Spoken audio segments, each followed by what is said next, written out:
Assalamualaikum warahmatullahi wabarakatuh. Selamat datang di Ngopi, ngobrol santai perkara isu.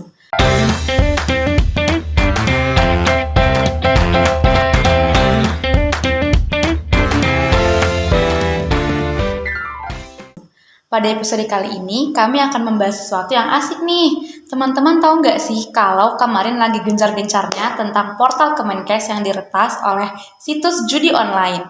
Nah, pastinya ini menjadi tantangan ataupun gangguan dalam sistem pelaporan dan kelangsungan praktik kefarmasian salah satunya. Bersama saya, Risma Aulia dan narasumber kita yang sangat luar biasa. Beliau merupakan Bapak Apoteker Jimmy Ahyari S. Farm.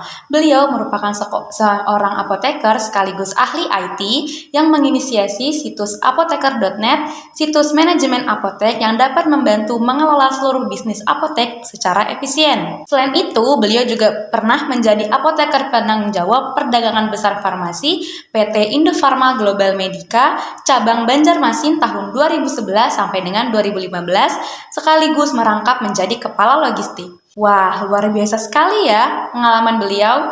Langsung saja kita sapa narasumber kita yang sudah bergabung secara online. Hai Bapak, selamat datang. Halo, terima kasih sudah mengundang. Bagaimana nih Pak kabarnya? Alhamdulillah, kabar saya baik. Tapi Alhamdulillah. saya bukan ahli IT banget gitu ya.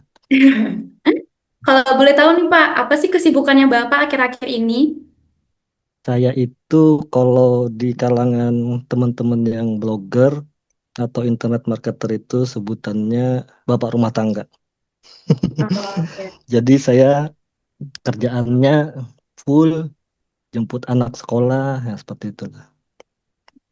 Ya, oke baik. Sesuai dengan tema kita yaitu sudut pandang farmasi terhadap peretasan portal Kemenkes, peristiwa ini tentu memicu banyak pertanyaan dan kekhawatiran, terutama terkait dengan keamanan data kesehatan, sistem informasi, serta dampaknya terhadap pelayanan publik. Nah, baik Pak, sebelum kita ngobrol lebih dalam lagi nih, saya sempat dengar tentang situs yang Bapak kembangkannya itu apoteker.net. Itu bisa diceritain sedikit nggak sih Pak? Itu sebenarnya situs apa? Terus fungsinya itu buat apa aja sih, Pak? Oh iya, jadi sebenarnya apoteker.net itu awal waktu saya kuliah dulu sekitar 2008-2009 lah.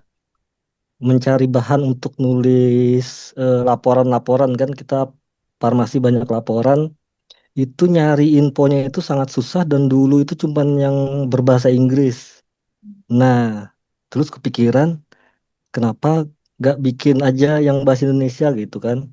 Jadi awalnya apoteker.net itu adalah website atau blog gitu, tempat saya memposting eh, pelajaran-pelajaran yang didapat saat kuliah serta praktikum. Jadi bahan-bahan kuliah, bahan-bahan praktikum. Nah, di situ posting awalnya.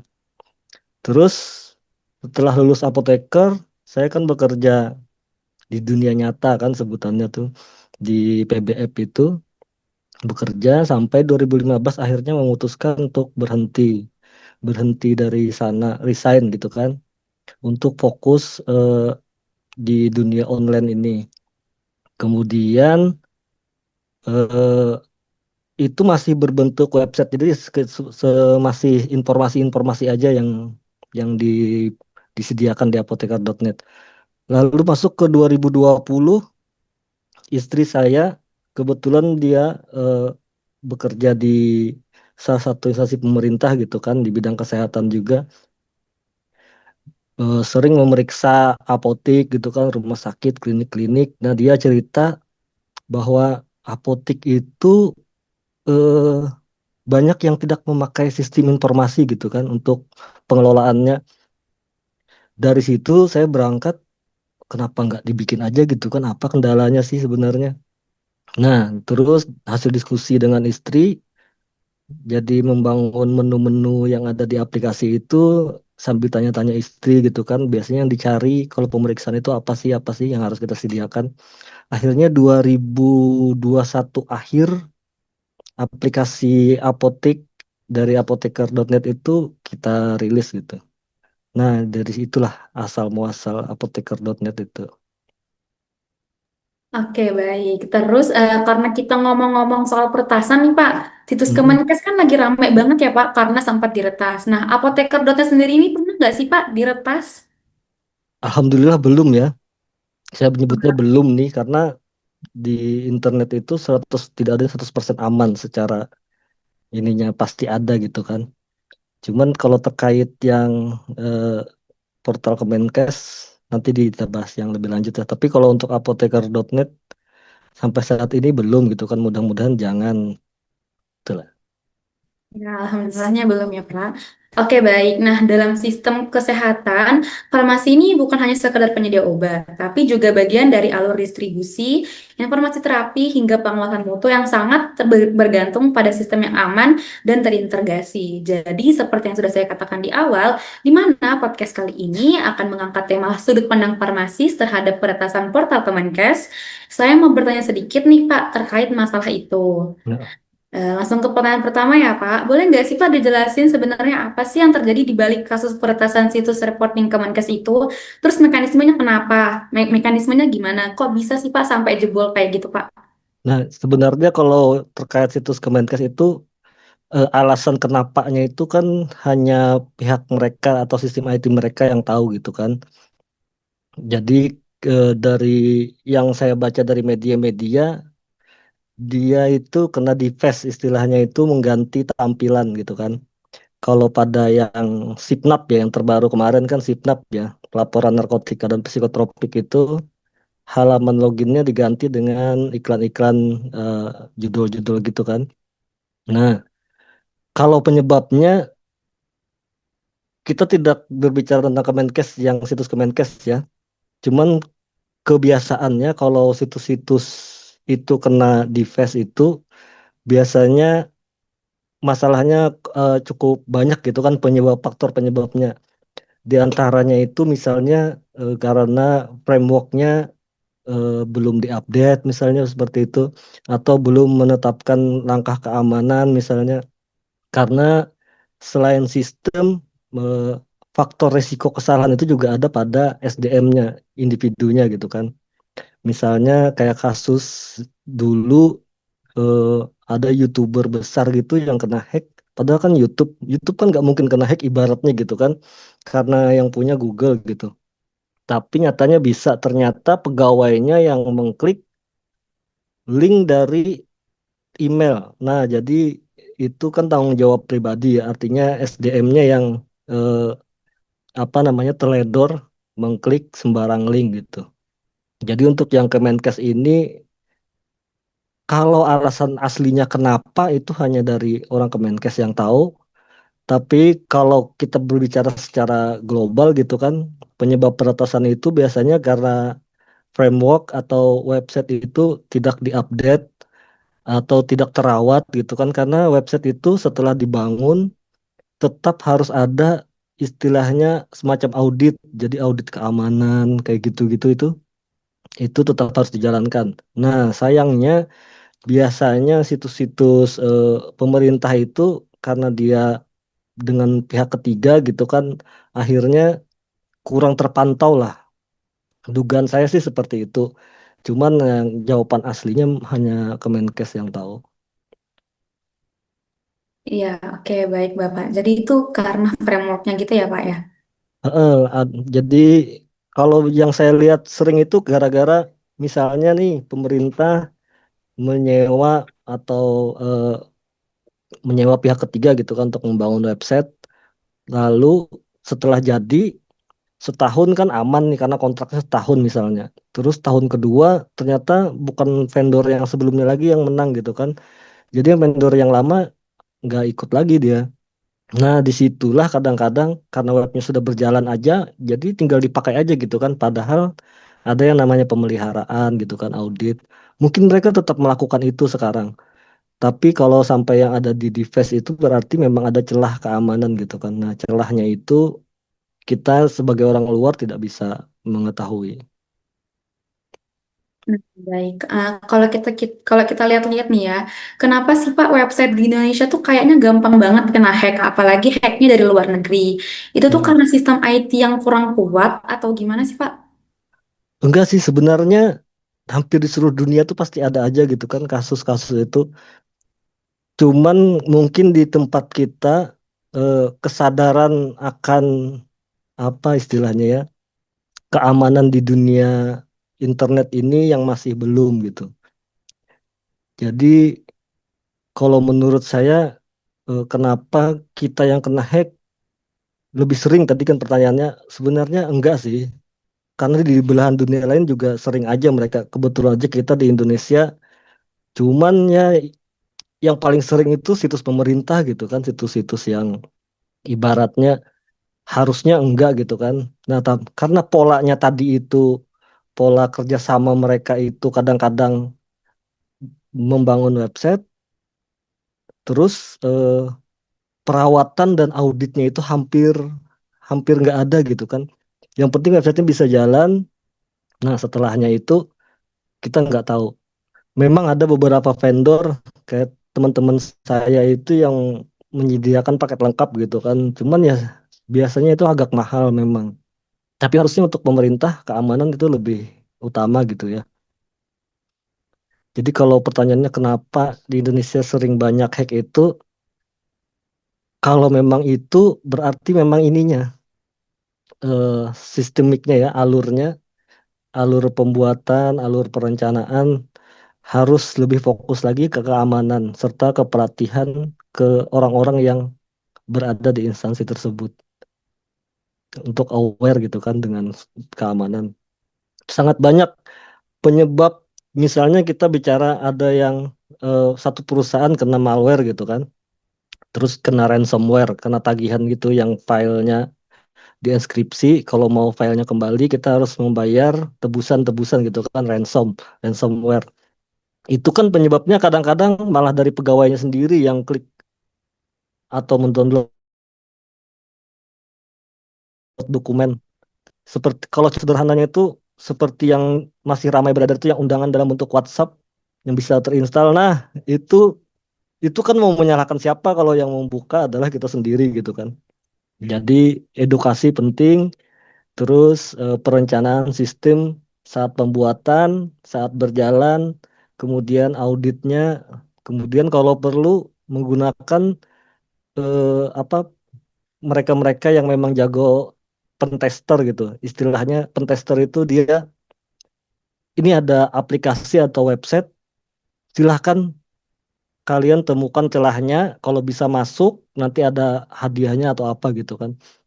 Nah, biasanya yang begitu situs-situs besar menggunakan kayak Google, Facebook itu mereka menyediakan istilahnya bounty hunter ya.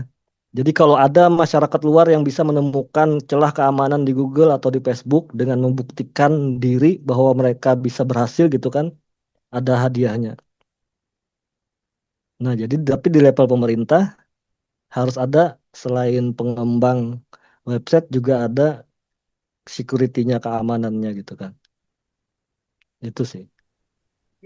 Oke, baik. Sebagai Bapak nih apoteker, terus paham juga soal dunia IT. Mungkin Bapak tahu kan, data apa aja sih yang biasanya tersimpan di dalam sistem informasi Kemenkes? Terus seberapa sensitif sih Pak data-data yang ada di dalam dalam sistem itu, Pak? Kalau data-data yang seperti di yang baru itu SIPNAP gitu kan, otomatis itu berarti ada nama apotek gitu kan, terus izinnya gitu ya, nomor-nomor STRA ada kemungkinan, terus nama apotekernya. Sebenarnya data apapun selama itu ada tersimpan gitu kan, itu bisa disalahgunakan. Misalnya nih contoh sederhana, anggaplah nih misalnya kebocorannya ternyata memuat nama dan nomor telepon misalnya gitu kan. Nanti dicari nih namanya siapa, sudah tahu yang celaka itu nama yang diincar adalah orang yang besar. Misalnya bos perusahaan. Pernah kejadian ada misalnya ada salah satu bos perusahaan gitu kan. Entah beliau ini data bocornya dari mana, akhirnya ada yang memasang foto profil beliau gitu kan, bilangnya ganti nomor WhatsApp, tapi minta kirimi duit kayak gitu. Yang dihubungi adalah bendahara perusahaannya kaget, entah bagaimana, akhirnya mentransfer. Padahal bosnya tidak minta, hanya berdasarkan yang hal seperti itu gitu kan. Itu baru contoh sederhana penyalahgunaan data, artinya kita bisa membuat eh, apa ya, biodata palsu lah semacam itu. Nah, kalau di sisi apotik dari farmasi ke farmasian, potensinya mungkin adalah orang bisa membuat faktur fiktif untuk pemesanan. Hanya saja kalau sependek yang saya lihat gitu kan, kebocoran ini belum pernah ada dimuat di berita. Maksudnya belum pernah kejadian. Kebocorannya ada, cuman penyalahgunaan data yang setelah bocor ini itu masih masih belum ada beritanya. Mm-mm. Jadi kalau misalnya seperti nomor STRA, surat apa, surat izin SIPA gitu ya, penanggung jawab, itu pernah ada kejadian tapi bukan karena bocor, tapi disalahgunakan misalnya dipakai namanya untuk memesan obat, padahal orangnya nggak pesan obat gitu kan. Nah, jadi tapi bukan gara-gara bocor gitu kan, tapi potensi itu ada. Jadi kalau bocor data tentang kefarmasian itu sampai saat ini kalau saya melihat dan mencari-cari berita itu memang belum pernah kejadian gitu kan. Nah, khawatirnya itu justru karena informasi ini sifatnya sensitif, makanya tidak ada berita. Jadi tetap data yang bocor itu eh, adalah data yang penting gitu kan. Kita harus melihat itu sebagai aset.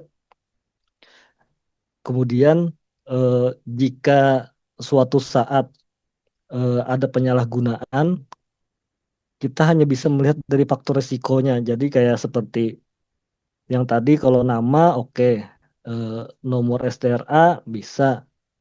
Terus yang terakhir itu eh, pemerasan juga bisa terjadi. Jadi kalau ada orang tahu kita kerja di apotik ini misalnya gitu kan, orang yang tidak mempunyai kepentingan, dia punya masalah dengan apotiknya, terus disebarkanlah datanya gitu kan, data alamat, nomor WhatsApp, sehingga orang banyak yang spam call atau apa, doxing lah istilahnya kan, sampai hal seperti itu yang kemungkinan terjadi. Cuman kalau yang benar-benar terjadi dan ada dilaporkan itu saya belum ketemu. Kalau yang ini kan Pak, situsnya ini kan udah diretas nih. Terus kalau misalnya tuh Mm-mm. data-datanya udah bocor, terus udah jatuh ke tangan yang salah, itu dampaknya tuh bisa sejauh apa Pak? Kalau kayak kemarin dulu itu kan data pasien COVID ya yang pernah ini itu kan diperjualbelikan di forum-forum underground lah gitu. Itu pun kita eh, tidak tahu ya siapa yang beli karena kan memang tidak terlacak gitu kan. Siapa yang beli dimanfaatkan untuk apa. Hanya saja kalau data-data itu bisa dimanfaatkan, disalahgunakan gitu kan. Akhirnya orang jadi tahu misalnya nih di daerah ini yang sakit apa aja, jadi kita harus mempersiapkan obat apa aja gitu kan. Celakanya karena yang berniat jahat, jadi mereka bisa menyiapkan kalau-kalau ada obat palsu misalnya. Karena dulu di adalah di daerah gitu kan, dextromethorphan itu kan ditarik dulu dextro, ditarik, tapi ada yang membuat dextromethorphan lagi gitu kan dan mengedarkannya. Padahal artinya kalau kita nyari di apotik dextro itu tidak ada. Tapi kalau di luar sarana resmi ada ternyata palsu. Nah, kalau orang tahu penggunaan tramadol misalnya dari data bocor itu yang paling banyak di daerah B, otomatis sindikat-sindikat jika memang ada gitu kan, menggunakan data itu akan memproduksi obat palsu dengan tujuan dipasarkan di daerah B gitu kan. Jadi kalau data bocor berupa data obat-obat itu mereka akan tahu kan rantai distribusinya di mana aja gitu kan. Jadi yang dikhawatirkan itu sebenarnya eh, apa dimanfaatkan untuk penggunaan obat palsu itu yang paling sederhananya gitu kan. Terus menurut Bapak nih, siapa sih yang paling bertanggung jawab buat ngejaga data kesehatan masyarakat? Apakah itu tanggung jawab individu sendiri, atau kayak instansi, atau negara, Pak?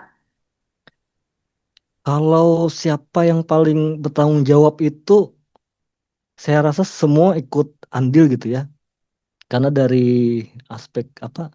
etika hukum teknologi dan sekaligus itu semua pihak harusnya bertanggung jawab. Tapi mungkin derajat dan apa ya, jenis tanggung jawabnya itu yang berbeda. Misalnya kayak negara, tentu negara itu yang paling bertanggung jawab karena negara menyiapkan sistem digital kesehatan yang harusnya kan aman, terstandar, terenkripsi, terus apa harus menjamin keamanan data. Jika jika terjadi kebocoran, negara juga tidak lepas tangan kayak gitu kan. Kayak jadi makanya 2022 kemarin ya, itu ada undang-undang perlindungan data pribadi. Nah, harusnya itu bisa lebih kuat gitu ya. Karena sejauh ini data sistem bocor itu ya belum melihat sanksi yang cukup bagaimana gitu kan.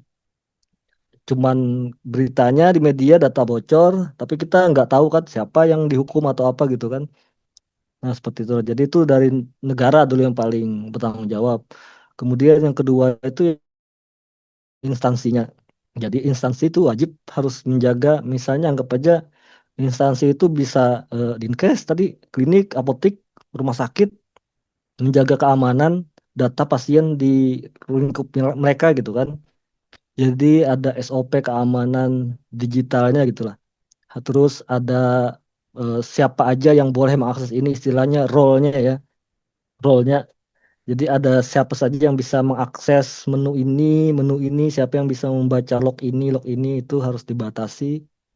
Itu dari instansi. Kemudian pemerintah tadi negara itu yang paling pertama, paling wajib ya nomor duanya instansinya. Yang ketiga itu kita sendiri individunya.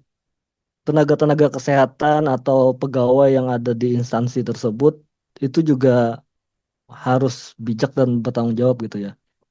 Harus melindungi minimal akun mereka lah. Jadi melindungi akun kita itu ibaratnya sesederhana ganti password setiap 1 bulan atau 3 bulan. Terus passwordnya itu bukan sesuatu yang bisa yang mudah ditebak kayak QWERTY 123456. Terus menerapkan misalnya 20 password, 20 karakter misalnya dicampur huruf dan tanda baca misalnya kayak gitu kan. Itu kan sebenarnya tugas kita itu setidaknya akun kita sendiri yang kuat gitu kan. Setelah yang di atas-atasnya tadi udah saling membenari. Jadi siapa yang salah eh, sebaiknya kita tidak mencari gitu kan siapa yang salah, tapi kita masing-masing memperbaiki gitu. Kan masih banyak ya yang tanggal lahir dijadikan password gitu kan. Terus apalagi ya, kalau zaman saya dulu nomor induk mahasiswa itu juga bisa jadi password karena karena ini aja celakanya lagi passwordnya itu sama di Facebook tanggal lahir, di Instagram tanggal lahir, lalu di akun Shopee tanggal lahir, email tanggal lahir.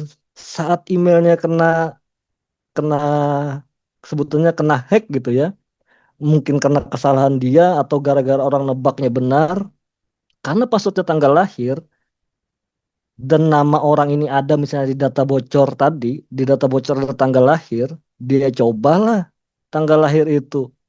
Dan sistem orang-orang yang begitu itu tidak manual, biasanya mereka sudah otomatis. Jadi kalau ada data nama, email, tanggal lahir, kita coba dulu email dengan tanggal lahir, mana yang berhasil login. Sekaligus langsung banyak. Nah, sudah dapat itu, coba lagi, oh ternyata dia ada di Facebook, emailnya ini terdaftar di Facebook, terdaftar di Twitter, kita coba tanggal lahir, masuk semua habis. Bayangkan jika itu milik dari seorang yang sangat berpengaruh gitu kan. Kalau kita yang biasa, ya udahlah, kalau diambil ambil aja lah gitu kan, bisa bikin baru lagi. Nah itu tadi baru cuman password ya, password dan email. Jadi individu tenaga kesehatan, bahkan pasiennya pun juga apa istilahnya bertanggung jawab gitu kan untuk data masing-masing. Kan kadang ada juga tuh yang pasien yang aku habis periksa darah nih, dia upload semuanya ke sosial media. Padahal data-data itu sebenarnya kalau ada orang jahat, data itu sekecil apapun bisa dimanfaatkan gitu kan. Nah, yang begitu-begitulah. Jadi negara memang yang paling bertanggung jawab karena negara yang menyiapkan fasilitas sarananya gitu kan paling atas, terus instansinya negara sudah oke, sisa instansinya di bawah menjalankan SOP digitalnya. Setelah oke, baru ke individu yang berada di dalam itu, termasuk orang yang di luarnya yang menggunakan eh, sarana itu. Jadi itulah. Jadi kalau kita ringkas tuh ya, negara dia menyiapkan regulasinya, terus infrastruktur, kemudian, nah harusnya ada poin jika lalai diapain nih. Nah jadi kalau negara misalnya jika lalai dia siapa yang bertanggung jawab gitu kan? Apakah tanggung jawab publik atau hukum? Kemudian kalau instansi berarti karena negara sudah menyiapkan regulasi dan infrastrukturnya, berarti instansi melakukan pengelolaan teknisnya seperti apa dan akses datanya seperti apa, siapa aja yang dibatasi gitu-gitu kan. Nah, jadi tuh, nah sedang individu yang menjalankan atau yang sebagai seperti pasien atau yang petugasnya itu kepatuhannya tadi serta keamanan akun yang utama. Jadi ya kalau di individu password-password begitulah. Atau misalnya kalau kalau negara sudah menyiapkan sekarang kan rata-rata sudah ada yang pakai autentifikasi dua faktor itu ya yang setiap login harus ada dikirim ke WhatsApp atau SMS gitu kan angka. Nah, itu juga oke. Eh, oke baik. Terus menurut Bapak nih, pemerintah itu idealnya harus ngelakuin apa sih Pak supaya sistem digital di sektor kesehatan itu bisa lebih aman dan nggak gampang diretas? Ya, seperti yang tadi itu kalau pemerintah itu dia cakupannya kan di regulasi gitu kan. Regulasi kemudian di infrastruktur. Nah, jadi kalau regulasinya mungkin eh, mereka-mereka sudah banyak memikirkan itu ya. Kalau infrastruktur harusnya juga sudah oke ya, karena sekarang itu kita pakai tenaga kesehatan pakai satu sehat semua gitu kan. Menurut saya satu sehat itu juga salah satu terobosan yang oke lah karena mereka ingin membangun data satu Indonesia di satu tempat gitu kan. Kalau dulu kan terpisah-pisah, apoteker punya sistemnya sendiri, dokter punya sistemnya sendiri. Ya, sedangkan di satu sehat semuanya itu ada gitu kan. Jadi harapannya eh, sistem informasi yang nasional seperti satu sehat ini tetap harus dijalankan eh, apa apa namanya antisipasi faktor risiko gitu kan. Jadi kayak backup data. Kemarin-kemarin kan ada yang situs apa itu ya? Sri Kandi ya. Server data Indonesia yang kena ransomware itu. Ingat nggak itu? Itu kan surat menyurat katanya tidak ada backupnya. Nah, jadi backup itu juga penting ya. Jadi kalau melihat dari pemerintah, jadi harus membangun infrastruktur yang lengkap gitu kan, lengkap dengan keamanannya dan ada auditnya. Jadi selain kalau bicara teknis itu berarti otomatis harus terenkripsi. Terenkripsi itu artinya misalnya password kita adalah 1234 gitu kan, tapi tersimpan di server itu bentuknya bukan 1234, tapi angka huruf-huruf kacau A B 13 koma segitu. Transkripsi dia di apa? Diacak gitu kan. Dan untuk membentuk itu berarti harus memiliki infrastruktur tadi. Nah, jadi kalau dari sisi pemerintah, infrastruktur digitalnya yang harus kuat dan aman. Eh, ada nggak sih Pak bentuk kerjasama ideal antara tenaga kerja dan para ahli IT supaya sistemnya itu jadi lebih kuat dan tahan terhadap serangan-serangan? Ya, ada. eh, kalau kalau tenaga kesehatan misalnya nih ya, anggaplah tenaga kesehatan yang ada di rumah sakit gitu kan. Eh, Tenaga kesehatan di rumah sakit kan tahu nih alurnya dari pasien datang, daftar, terus diperiksa, terus dapat obat gitu kan, terus pembayaran. Mereka kan tahu tuh alurnya. gagalnya kalau tertahan kalau di sini gagal kemana kemana kemana kan. Jadi otomatis harus bisa membahasakan ke IT gitu kan. Jadi IT harus kerjasama dengan tenaga kesehatan misalnya kalau mau membangun sistem rumah sakit misalnya gitu kan. Otomatis itu ada diskusi tidak bisa IT bikin IT sendiri terus apalagi tenaga kesehatan bikin sistemnya gitu kan. Jadi memang harus ada kerjasama antara tenaga kesehatan dan IT. Masalahnya itu yang kadang susah itu tenaga kesehatan sulit mentranslatekannya ke bahasa IT atau IT yang nggak ngerti, bukan tidak mengerti tapi belum memahami gitu kan apa yang diinginkan tenaga kesehatan. Nah disitulah kolaborasi bisa berjalan gitu. Jadi memang harus ada feedback lah dari IT apa, dari kesehatan mana. Intinya kalau orang IT kan tanya eh, Bapak Ibu mau apa, alurnya seperti apa gitu kan, dijelaskan lah seperti itu. Jadi wajib berkolaborasi. Langsung ke pertanyaan terakhir nih Pak. Dari Mhm. sudut pandang Bapak sebagai apoteker yang juga ngerti dalam IT, saran atau solusi apa sih yang bisa Bapak kasih untuk memperbaiki sistem website Kemenkes ke depannya Pak? Kalau saya melihat saya nggak tahu ya mereka itu menggunakan, maksudnya di di belakang kalau dari luar kan kelihatan di belakangnya itu menggunakan spek yang seperti apa gitu kan. Cuman secara langsung harusnya mereka sudah bisa tuh. Nanti saya contohkan itu ya, maksudnya kita lihat situs-situs pemerintah yang lain yang sampai sekarang atau bekas pernah kena gitu kan. Sebenarnya bisa kita lihat.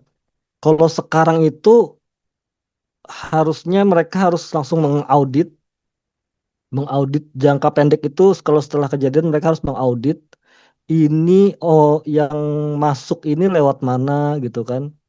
Kalau bisa kalau ada lognya, catatannya dia masuk menggunakan user siapa, kalau menggunakan user ketahuan user siapa misalnya gitu ya. Usernya kita tanyain seperti apa dia menjaga akunnya. Kadang-kadang ada juga yang akun itu tersimpan di HP misalnya terus HP-nya hilang, jatuh ke tangan orang salah misalnya nih. Jadi intinya mereka harus mengaudit server itu, melihat dulu, tutup dulu semua port-port yang tidak terpakai gitu kan. Lihat dulu kalau bisa semua pengguna yang di server itu di reset dulu passwordnya semuanya, dicari. Terus ada yang namanya zero trust ya, zero trust. Jadi kepercayaan nol. Itu zero trust itu jadinya setiap user tadi itu harus diverifikasi ulang. Mereka harus membuat password yang sekuat mungkin gitu kan. Kalau sekarang itu standar itu sebenarnya kalau dulu kan 8 ya, password itu 8, 9, 10 karakter gitu dengan huruf dan tanda baca misalnya atau huruf besar, huruf kecil, angka gitu ya. Sekarang itu dengan semakin canggihnya eh, komputer itu disarankan banyak menyarankan itu adalah 20 karakter padahal. Aduh, gimana Pak mau ingatnya Pak? Ini aja saya sama semua gitu kan. Jadi setelah diverifikasi tadi, kita sudah audit, sudah cek segala macam, terus mengimplementasikan kepercayaan nol tadi, artinya kita batasi akses berdasarkan peran user itu cuma user ini yang bisa masuk ke server utama misalnya. Jadi kan langsung ketahuan tuh kalau seandainya memang bermasalahnya di user. Terus wajib mengaktifkan multifaktor autentifikasi tadi. Jadi harus ada sistem yang ke nomor pribadi misalnya gitu ya. Kemudian backup sudah pernah kejadian jadi backup lah gitu kan. Kalau bisa seminggu sekali, sehari sekali, saya tidak tahu ya sebesar apa datanya, tapi kalau memungkinkan itu sebenarnya karena menyangkut hajat hidup orang banyak, sebaiknya backup itu dilakukan tiap hari gitu ya.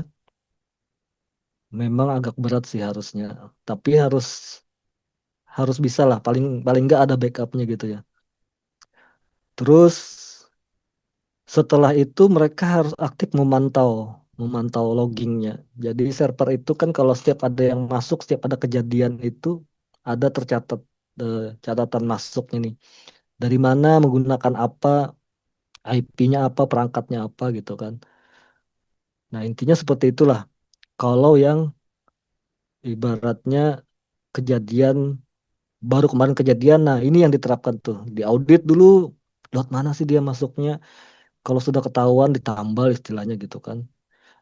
Saya pribadi juga tidak tahu cara menambal itu seperti apa gitu ya, karena eh, ada bidangnya tersendiri. Keamanan ini berbeda dengan apa web developer gitu ya. Memang ada khusus. Jadi setelah diaudit, terus di zero trust tadi, direset semua usernya, batasi akses, terus aktifkan autentifikasi dua faktor tadi, lalu pemantauan yang data masuk loggingnya tadi. Nah, sementara itu yang untuk jangka pendek gitu ya. Kalau selanjutnya eh, untuk jangka itu kan untuk kejadian yang kita harus tiba-tiba gitu ya. Karena sudah teratasi, jadi kita harus melihat lebih jauh lagi misalnya. Ini perlukah kita misalnya apa mengecek lagi kode-kode di aplikasi misalnya gitu ya untuk terlalu teknis. Jangan-jangan ada yang apa ada yang bermasalah misalnya gitu ya secara bahasa awamnya gitu. Setelah kode diperiksa, oke oke oke, tetap harus dilakukan juga pelatihan keamanan untuk SDM SDM penggunanya. Nah, jadi ibaratnya itu apa ya? Cyber higien polisi lah. Ibaratnya higienis gitu ya. Polisi itu kebijakan kebersihan cyber internet gitu ya. Ibaratnya kalau kita disuruh mandi setiap hari gitu kan, harus bisa menerapkan juga ke era cyber ini, di era internet ini, misalnya ganti password eh, setiap sebulan sekali misalnya gitu. Makanya dulu ada peribahasa kan, anggaplah katanya password itu seperti, sorry ini ya, celana dalam gitu. Harus sering diganti. Jadi password itu sepenting itu gitu kan, harus sering diganti. Kemudian yang jarang dilakukan adalah setelah kena serangan tadi kita sudah bersiap kan biasanya tuh. Terus langkah selanjutnya itu harus ada uji penetrasi berkala. Jangan begitu kena serangan baru kita coba. Jadi walaupun nggak ada serangan, harus ada uji penetrasi tadi. Penetrasi itu yang pentest tadi. Orang-orang yang memang memiliki kemampuan untuk mencari celah server error itu di mana, yang bermasalah itu di mana celah keamanannya sehingga mereka bisa masuk. Nah, itu harus dijadwalkan harusnya ya untuk sistem keamanan situs yang dimiliki pemerintah gitu ya. Harus ada eh, uji penetrasi berkala. Pentesternya itu harus ada pentestnya itu. Jadi mereka rutin kalau ada update terbaru dites, ada lagi dites lagi seperti itu. Nah, kalau yang jangka paling panjang, kalau sudah bisa berjalan, harusnya kita mulai memikirkan ini ya, apa platform kesehatan yang terbuka dan satu gitu. Kalau kayak kita kasus COVID kemarin, kita kan istilahnya gelabakan gitu ya. Kita nggak tahu data obat misalnya, data obat COVID mereknya misalnya ABC gitu kan. Di daerah A kosong, di daerah B lebihan misalnya. Kita nggak tahu ini. Nah, harapannya dengan platform kesehatan yang luas, terbuka gitu, yang terkonek, terhubung, hal itu kan bisa kita tahu. Kalau di kota A kosong, oh di kota D lebihan misalnya. Bisa kita minta dari sana untuk kasus-kasus yang darurat. Itu contohnya aja gitu kan. Jadi, tapi ini panjang gitu ya. Yang penting tadi, yang pertama tadi itu setelah kena serangan, yang kedua apa langkah selanjutnya tadi sampai yang ke uji penetrasi secara berkala itu tadi.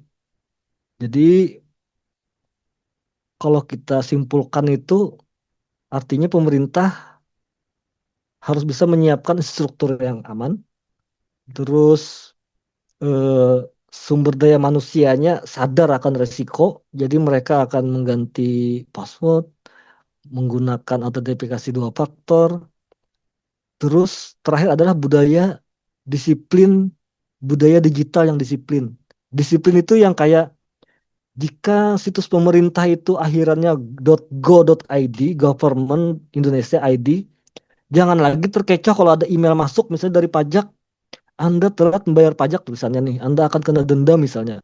Saat diklik linknya ternyata .net atau .com yang semua orang bisa beli.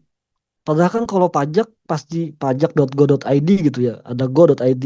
Nah itu bentuk budaya digital, kedisiplinan budaya digital. Jadi kita jangan panik dulu, lihat dulu alamatnya bener nggak nih. Dari email pun kita bisa lihat nih asli nggak sih orang yang ngirim nih bekerja di situ gitu kan. Itu sih, itu sih kayaknya. Oke, baik. Itu pertanyaan terakhir ya, Pak. Saya ucapkan terima kasih banyak karena sudah hadir di Mm-mm. podcast Ngopi kali ini. Kesimpulan dari penyampaian hari ini adalah penyebab peretasan framework yang situs yang tidak diupdate sering terjadi pemerintah menyewa pihak ketiga untuk mengelola website itu yang bisa menyebabkan peretasan dan biasanya ada pergantian vendor yang memegang website tersebut bisa menyebabkan website itu diretas. Hampir seluruh dunia pasti ada kasus peretasan. Di Indonesia, kesadaran akan keamanan di dunia internet yang masih belum mumpuni. Perawatan dan audit dari website tersebut kurang. Edukasi tersebut tentang internet penting, edukasi tentang internet penting, perencanaan sistem, dan auditnya. Kalau perlu pencarian celah keamanannya terhadap website tersebut. Nah, Data terus yang yang tadi itu apa? Yang vendor tadi bisa diulang kah? yang oh ya, penyebab peretasan framework yang situs yang tidak diupdate sering terjadi pemerintah menyewa pihak ketiga untuk mengelola website itu yang bisa menyebabkan peretasan dan biasanya ada pergantian vendor yang memegang website tersebut bisa Mm-mm. menyebabkan website itu Oh diretas. ya, nggak maksudnya takutnya, maksudnya gara-gara vendor gitu kan? Nggak, Nah, bukan bukan bukan vendor gitu ya maksudnya. Maksud saya tadi itu karena yang mengerjakan itu misalnya vendor A gitu ya, dan mereka itu scoop atau tanggung jawabnya cuma membangun gitu ya. Nah, tidak ada tidak ada di misalnya di scoop kerja mereka itu pemeliharaan atau audit berkala keamanan. Nah, itu biasanya yang kurang gitu ya. Kalau dari sisi itu. Jadi vendornya bisa siapa saja. Kalau vendornya kalau di misalnya di perjanjian kerjanya itu adalah membuat, memelihara dan mengaudit keamanan. Nah, jadi harusnya aman tuh. Cuman kebanyakan itu mereka cuma membuat, kadang-kadang ada yang memelihara sekalian gitu kan. Cuman yang audit yang keamanannya ini yang kadang-kadang itu malah jarang gitu ya. Nah, ini tadi mau lihat yang mau saya tampilkan tadi oh ya, atau baik. mau baca kesimpulan dulu? Boleh saya lanjut dulu baru Bapak boleh lihat ini. Oke, baik. Saya lanjutkan. Data yang tersimpan di Kemenkes, seberapa penting data-datanya seperti nama apotik, nomor telepon nama apoteker, nomor STRK, SIPA itu bisa disalahgunakan kasusnya, seperti penipuan yang mengatasnamakan orang yang dipakai namanya. Dan juga pemerasan terhadap yang mempunyai data tersebut. Dampaknya seperti kasus pasien COVID, data-data diperjualbelikan, data-data itu juga bisa dimanfaatkan. Yang paling bertanggung jawab, semua ikut andil dalam tanggung jawab tersebut, tapi jenis tanggung jawabnya berbeda-beda. Termasuk negara merupakan yang paling bertanggung jawab harus menjamin keamanan data-data tersebut. Baik, sekian kesimpulan yang bisa saya sampaikan, Pak. Boleh Bapak perlihatkan? Oke, bentar. Iya, Bapak, silahkan. Ini apa yang terlihat di sana? Ini belum muncul, Pak. Masih layar biru. Layar biru ya? Oke, Ya, oke. Ini ini boleh dibagikan ke kawan gitu ya. Ini apa namanya? Saya biasanya menggunakan password generator gitu ya. Ini misalnya kita maunya 20 ya. Tinggal ini langsung muncul dia. Heeh. Ini situs punya saya. Jadi kalau mau misalnya cuman batasnya 10, 10. Nah, di istilahnya mempermudah lah. Dulu saya menggunakan password generator ini dari pihak luar gitu kan. Ternyata websitenya tutup. Akhirnya kita bikin sendiri gitu biar kita bisa pakai. Dan dia tidak menyimpan. Jadi apa yang muncul di sini di generate ini saya tidak tahu gitu kan, tidak tersimpan di server sama sekali. Siapa yang pakai saya juga nggak tahu gitu. Cuman membantu aja. Nah, ini ya. Ini kan jurnal ilmu kesehatan nih. Di sini kan tampak normal ya. Ya, Nah, kalau kita cari misalnya gacor, nggak ada kan nol hasilnya. ya, Tapi begitu kita lihat source-nya,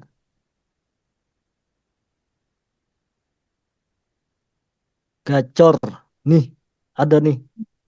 Slot gacor hari ini. Kelihatan nggak? oh iya Pak.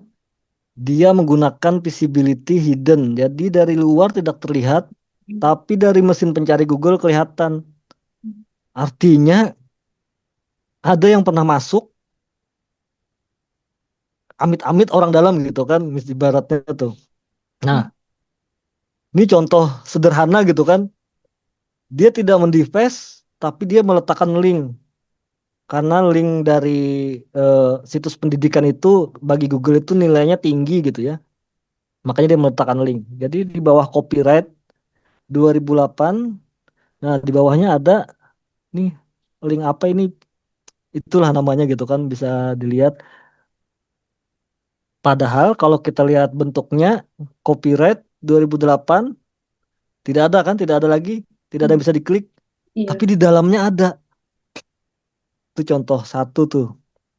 Kalau mau lihat situs pemerintah itu, nih, ini aku cari judulnya slot gacor gitu ya. iya. Jadi ada Makassar.LAN, Pusat Pembelajaran dan Strategi LAN Makassar, Semarang Kabupaten, Kepala BKUD, banyak lah. Ini hasilnya kalau kita klik dengan kata gacor aja gitu ya. Itu kalau anytime hasilnya itu ada 25 juta pencarian lebih hasil pencarian.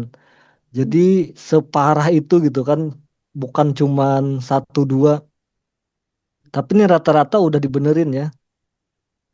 Ini rata-rata sudah dibenerin. Cuman, nah harusnya tugas adminnya kan tetap masuk ke Google gitu ya untuk membenarkan indeks ini. Ini kan masih tertera ya namanya ya. Meskipun kalau kita buka udah benar gitu. Di Google itu ada namanya Google Search Console. Jadi yang pemilik website yang punya hak akses itu bisa request ke Google untuk mengindeks ulang gitu ya. Kalau kita bersihkan, bisa minta Google untuk mengindeks ulang agar nggak muncul lagi nih yang gacor-gacor-gacor gini ya. Nah, itu aja sih. Sebenarnya sangat banyak ya. eh, Bisa dicari sendiri gitu sebenarnya. Apalagi kalau yang kayak link kampus tadi, mumpung dekat gitu kan, itu dikabarin. Soalnya yang kalau cuman kalau mengganti tampilan kan artinya orang langsung tahu kan bahwa situs itu kena kena defaced, kena hack lah istilah kita. Sedangkan yang tadi linknya disembunyikan. Dari luar normal, di dalamnya kacau tapi. Dan itu mempengaruhi juga ke pencarian Google gitu ya. Kalau jurnal yang bagus misalnya nih, kenapa ya website jurnal kita ini misalnya yang mengunjungi sedikit, jangan-jangan masalahnya di situ gitu kan gara-gara ada link link link jahat tadi. Jadi itulah kira-kira. Ah, ah. Itu aja tadi. Tambahannya su- agar melihat gitu ya, seperti apa kondisi separah apa gitu kan, tidak hanya yang di dunia farmasi. Jadi banyak situs-situs pendidikan yang farmasi, dokter yang saya lihat itu juga kena. Nah, jadi harus harus harus dari semua pihak akhirnya. Heeh. Pak izin tanya, itu pengaruhnya apa sih Pak di website umkt.ac.id jika ada link seperti gacor tadi yang dimaksudkan Bapak itu tadi? Heeh. Jadi kalau di Google kan ibaratnya jadi di Google itu dia menerapkan kayak istilah sistem link. link balik, backlink, tautan balik. Ibaratnya nih, misalnya aku adalah universitas, aku bilang, eh ini aku ada link jurnal ke Google. Karena aku universitas kan otomatis terpercaya kan? Karena universitas resmi terpercaya. Oh iya, dikasih ke Google, linknya oke. Bagaimana jika yang aku kasih itu adalah link judul tadi? Jadi saat orang mengetik judul, harapan orang yang naruh link itu nanti posisinya bagus di pencarian Google.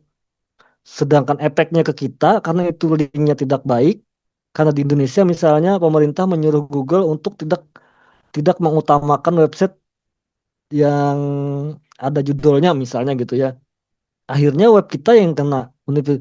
Karena kita mereferensikan yang buruk, kita ikut kena gitu kan. Secara sederhananya seperti itu. Kita bilang bakso di sana enak, ternyata tidak enak. Akhirnya kita disalahkan teman. Wih, katamu enak di sana.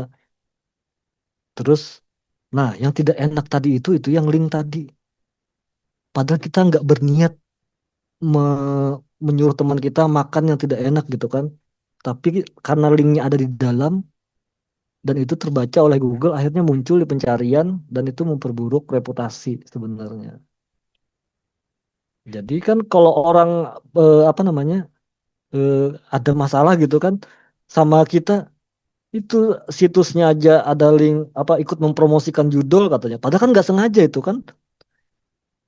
Pertanyaannya adalah link itu masuk tidak sengaja, orang yang masuk atau sengaja. Nah, ini yang disensor. Soalnya saya mengelola website, sering dapat tawaran meletakkan link-link itu di website saya sendiri, tapi bayarannya mahal banget. Tapi tetap kita tolak. Nah, itulah jadinya. Jadi ya kayak gitulah, yang. Baik Jadi ini Pak. kalau sensitif ya disensor aja gitu kan. Oh iya baik Pak. Mm-mm, Sebelumnya saya izin dokumentasi untuk penyerahan sertifikat dulu ya Pak. Oke, oke.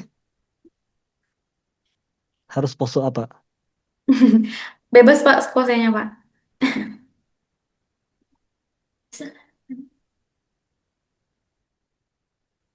Oke. Semoga ilmu yang Bapak berikan ini bisa memberikan manfaat bagi saya dan semua pendengar nantinya. Nah, Oh, demikian satu beberapa lagi. penjelasan. Kenapa Pak? Satu lagi. Saya mau klarifikasi, saya bukan ahli IT, tapi saya menyukai IT. Oh, oh baik Pak. Nah, demikian beberapa penjelasan mengenai sudut pandang Parmasis terhadap peretasan portal Kemenkes. Terima kasih telah mendengarkan episode kali ini. Jangan lupa untuk tetap pantengin podcast Ngopi karena akan ada konten menarik lainnya. Sampai jumpa di episode selanjutnya. Wassalamualaikum warahmatullahi wabarakatuh.